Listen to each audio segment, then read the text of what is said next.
Thank you, everyone. Exactly as John says, so now the DPO, Data Protection Officer at the Camelot Group, was a civil servant for nearly 15 years, left 3 years ago, and have since worked in 4 different organisations in various privacy roles, Direct Line Group, Informa, and Goldman Sachs before I joined Camelot earlier in the summer. When I first came up with the idea of what I was going to talk about, I had this title, which obviously subsequently went into the programme. I've subsequently realised there's a very specific definition of an SME, which I think is an organisation that has fewer than 250 employees. So I don't quite exactly mean that. What I'm talking about is an organisation that's kind of small enough that doesn't have maybe a huge amount of resources, but is doing significant enough processing of personal data that requires a DPO. That may or may not be informed by my current experience working for Camelot Group. I couldn't possibly say without breaching the terms of the approval I received from internal comms. So just a bit of a reminder, what does a DPO do? Hopefully, some of you may well be sort of either discharging that role or work closely with the person that does. But it's all around sitting within the organisation, monitoring compliance, ensuring the organisation is meeting its data protection obligations, to some extent acting as the representative of data subjects as well. So being the contact point with the supervisory authority, so obviously the ICO in our case. And this is all taken from the ICO's website, so not my words. And then the important thing, who should be your DPO? Well, what's very important is the DPO must be independent. They also need to be an expert in data protection, adequately resourced, and have the opportunity to report into management at the most senior level. And it's that independent point that I really want to talk about here. So we're talking about an organisation that, as I said, do not have the luxury of maybe having both a full-time DPO and effectively someone delivering their privacy program, so a chief privacy officer, or however they might be badged. But the flip side of that is they're not small enough that they can avoid the requirement to have a DPO, or just to be able to utilise DPO as a service, some sort of external service that's being provided.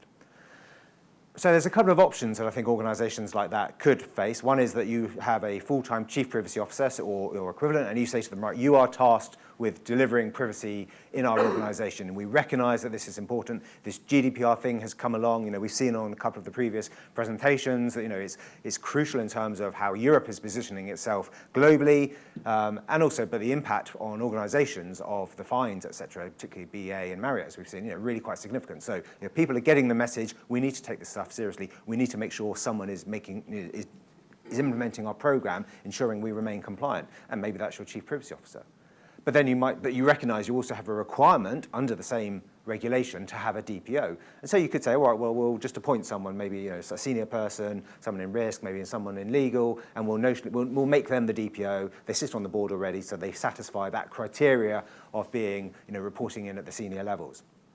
But then you've got the danger that the DPO is meant to be assuring what the privacy activities within the company. So you could have a scenario where the chief privacy officer or their equivalent knows a lot more about the subject than the DPO. So can that DPO adequately assure those activities? Potentially over time, but there could be some challenge there. The second option, and I think obviously this is the one I'm going to talk about, and which I have seen in a number of other places, is you appoint a full-time DPO, and effectively, their challenge is therefore to be in that position of both delivering, but also assuring and maintaining that independence. And there is absolutely a challenge, hence the wearing of 2 hats. So if you do find yourself in that situation, what are some of the things you can do? Well, I think you have to, you just have to recognise there is a potential conflict there. And you have to fight the temptation to go native. It is not your job to allow the business to do all of the things it wants to do and just rubber stamp them. Your job is to challenge them at every step of the way. Tell them what they need to hear, not what they want to hear. And I actually sit within the legal team at Camelot, and that actually, I think, provides a really useful model, because in the same way that an in-house legal team, you could go, an organisation could just go out to external counsel every time they need a legal decision, and clearly they would just get a completely independent view of this is what the law says. But if you establish an in-house legal function, then their challenge is to do exactly that same thing, even though they are part of the organisation, they are part of the business, and they are, as I am as a DPO, invested in the success of that business. But as I said, it's about telling the organisation what they need to hear and what is the right thing to do, not necessarily what they want to hear. And as a consequence of that, ultimately, you need to be clear that it is the business that will make the decision. So you, as DPO or as a legal function, you offer your advice and you say this is what would be the compliant thing or the right thing to do. But clearly the business has the opportunity and the right to say, well, we are prepared to accept the risk of not doing that. And that's absolutely fine. And obviously the good thing about being the DPO and being independent, and which is now sort of encapsulated in law, is that you know, in the event that something that goes, you know, they ignore your advice and they do something different and they suffer the consequences, you cannot be held accountable or responsible for that decision because you offered an opinion. It is clearly, it would have been recorded, and therefore, you know, but they've chosen to take a different path. Something that I've seen in other organisations and which we're currently rolling out at Camelot is actually the creation of what we call privacy champions within the business. So what that does is a way of addressing this through a different approach. So within different functions, so within finance, within a people team, within a contact centre, within even, you know, whatever it may be, you know, we look for people and we say, okay, we're looking for someone to be the lead for privacy, the privacy champion within that team. And the idea is that over time, what we will do is we will upskill them and train them and increase their awareness, and then they will start to act as that first point of contact. So some of you may be familiar with the lines of defence approach. So, you know, the idea is the privacy champion becomes the first line of defence. That allows the DPO just to take that slight step back and be that more second line of defence, more of an assurance function.